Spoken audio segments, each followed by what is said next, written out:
Assalamualaikum warahmatullahi wabarakatuh. Saya Tia Seri Susanti dari kelompok 6 ingin menjelaskan tentang asuhan keperawatan BPLR.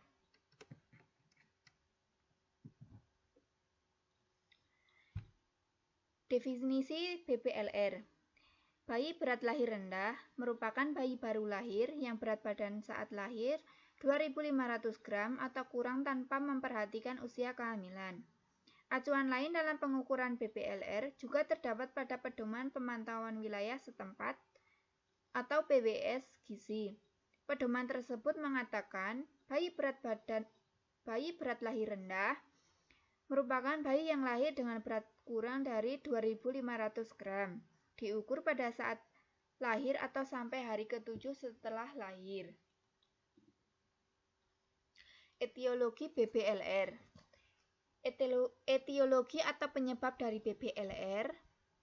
1. Karena faktor ibu. Ibu mengalami komplikasi kehamilan seperti anemia, perdarahan antepartum, preeklamsi berat, eklamsia, infeksi kandung kemih. Menderita penyakit seperti malaria, infeksi menular seksual, hipertensi, HIV, dan penyakit jantung. Penyalahgunaan obat, merokok, dan konsumsi alkohol. Kedua, keadaan sosial ekonomi. Kejadian tertinggi pada golongan sosial ekonomi rendah dikarenakan keadaan gizi dan pengawasan antenatal yang kurang. 3. Aktivitas fisik yang berlebihan. 4. Faktor janin. Faktor janin meliputi kelainan kromosom, infeksi janin kronik, gawat janin, dan kehamilan kembar. 5. Faktor plasenta yang disebabkan oleh hidramnion, plasenta previa, solusio plasenta, sindrom transfusi bayi kembar, ketuban pecah dini. 6. Faktor lingkungan yang berpengaruh antara lain tempat tinggal, terkena radiasi, serta terpapar zat beracun. Tanda dan gejala BPLR. 1. Umur kehamilan sama dengan atau kurang dari 37 minggu. 2. Berat badan sama dengan atau kurang dari 2.500 gram. Panjang badan sama dengan atau kurang dari 46 cm. Lingkar kepala sama dengan atau kurang dari 33 cm. Lingkar dada sama dengan atau kurang dari 30 cm. 4. Rambut lanugo masih banyak, jaringan lemak subkutan tipis atau kurang. 5. Tulang rawan daun telinga belum sempurna tumbuh. 6. Tumit mengkilat, telapak kaki halus. 7. Genitalia pada perempuan belum sempurna. Labia minor belum tertutup oleh labia mayora.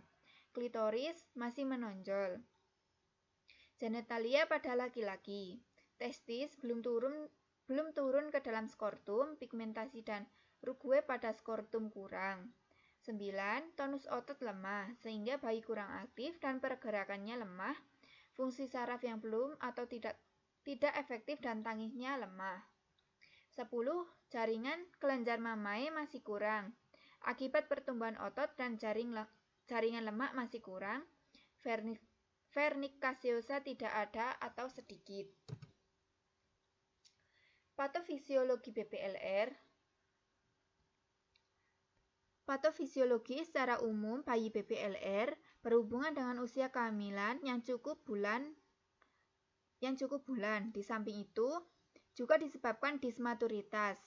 Artinya, bayi lahir cukup bulan, 38 minggu, tapi berat badan lahir lebih kecil dari masa kehamilannya, yaitu tidak mencapai 2.500 gram. Masalah ini terjadi karena adanya gangguan pertumbuhan bayi sewaktu dalam kandungan yang disebabkan oleh penyakit ibu seperti adanya kelainan plasenta, infeksi, hipertensi, dan keadaan lain yang menyebabkan suplai makanan ke bayi jadi berkurang. Gizi yang baik diperlukan seorang ibu hamil agar pertumbuhan janin tidak mengalami hambatan dan selanjutnya akan melahirkan bayi dengan berat badan lahir normal.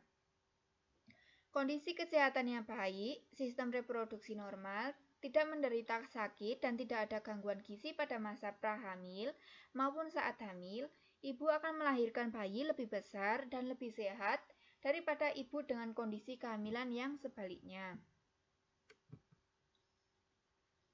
Tata laksana BPLR.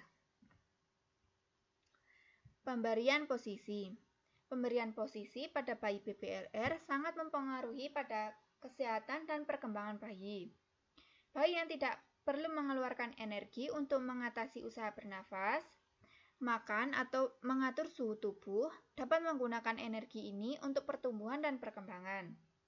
Posisi telungkup merupakan posisi terbaik bagi kebanyakan bayi preterm dan BPLR yang dapat menghasilkan oksigenasi yang lebih baik, lebih menoleransi makanan, dan pola tidur istirahatnya lebih teratur. Bayi memperlihatkan aktivitas fisik dan penggunaan energi lebih sedikit bila diposisikan telungkup. Akan tetapi, ada banyak yang lebih menyukai postur berbaring miring refleksi.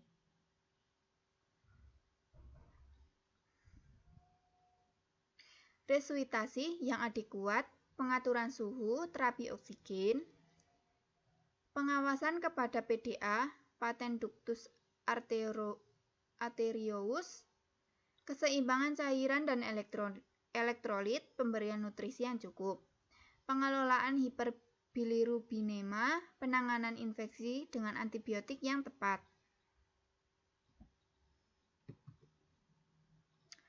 Pemeriksaan laboratorium BPLR dapat dilakukan untuk bayi dengan BPLR, yaitu pemeriksaan tes kocok atau gastric shift test untuk menilai surfaktan pada paru-paru bayi atau menilai kematangan paru-paru bayi.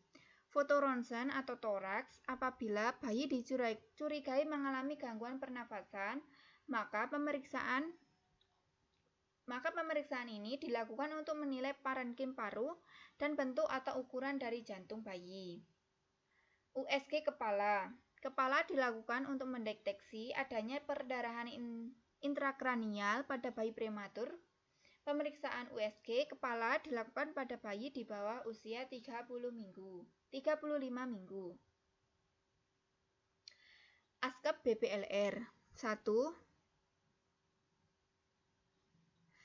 Data objektif, prematur, usia gestasi kurang dari 37 minggu, berat badan lahirnya kurang dari 2.500 gram, dan memiliki refleks hisap yang masih lemah. Masalahnya, ketidakefektifan pola menyusui bayi berhubungan dengan imaturitas, etiologi malnutrisi. Jadi, diagnosanya yaitu ketidakefektifan pola menyusui bayi berhubungan dengan imaturitas. NOC-nya dilakukan berkaitan dengan peningkatan refleks hisap, yaitu hangatkan susu formula sesuai dengan susu ruangan sebelum diberikan kepada bayi. 2. Tempatkan dot di ujung lidah terdorong untuk mengisap dan menstimulasi refleks rotting kebutuhan. Monitor intake cairan, monitor atau evaluasi refleks hisap selama menyusui. Sendawakan bayi sesering selama dan setelah menyusui. Berikan terapi musik klasik Mozart selama 4 kali sehari dalam 40 menit. NIC yang dilakukan adalah menghangatkan susu sesuai dengan suhu ruangan sebelum diberikan. Yang kedua, hipotermia, berhubungan dengan suhu lingkungan rendah. NOC-nya termoregulasi baru lahir dengan label 0801 setelah dilakukan tindakan keperawatan suhu meningkat dengan kriteria hasil hipotermia berat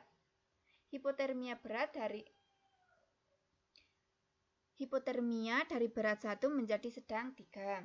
NIC pengaturan suhu 30 derajat Celcius, monitor suhu setiap 2 jam, monitor suhu bayi setelah lahir hingga stabil, pasang alat monitor suhu inti secara kontinu, monitor suhu dan kulit, monitor dan laporkan adanya tanda dan gejala hipotermia. 3. Ketidakseimbangan nutrisi yang kurang dari kebutuhan tubuh berhubungan dengan ketidakmampuan mengabsorpsi nutrisi. NOC setelah dilakukan tindakan keperawatan selama 1 kali 24 jam diharapkan keseimbangan nutrisi menjadi efektif dengan kriteria hasil status nutrisi bayi dengan label 1020 perbandingan berat atau tinggi dari tidak adekuat 1 menjadi cukup adekuat 3. Intake nutrisi dari tidak adekuat 1 menjadi cukup adekuat 3. Pertumbuhan dari tidak adekuat 1 menjadi cukup adekuat 3.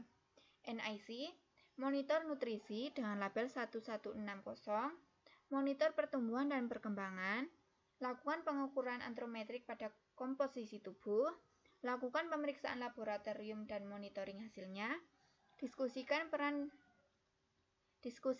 dari aspek sosial dan emosi terkait dengan mengkonsumsi makanan.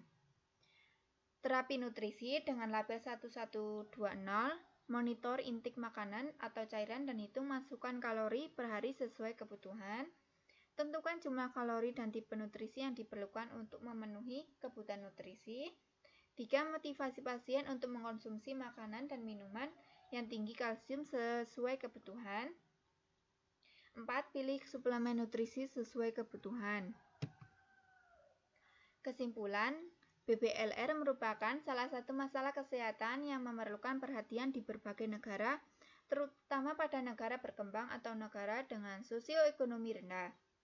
WHO mendefinisikan BPLR sebagai bayi yang lahir dengan berat kurang dari 2.500 gram. Bayi dengan BPLR memiliki risiko lebih tinggi mengalami kematian, keterlambatan pertumbuhan, dan perkembangan selama masa kanak-kanak dibandingkan dengan bayi yang tidak BPLR. Sekian presentasi dari saya. Jika ada kesalahan, saya mohon maaf. Saya akhiri. Wassalamualaikum warahmatullahi wabarakatuh.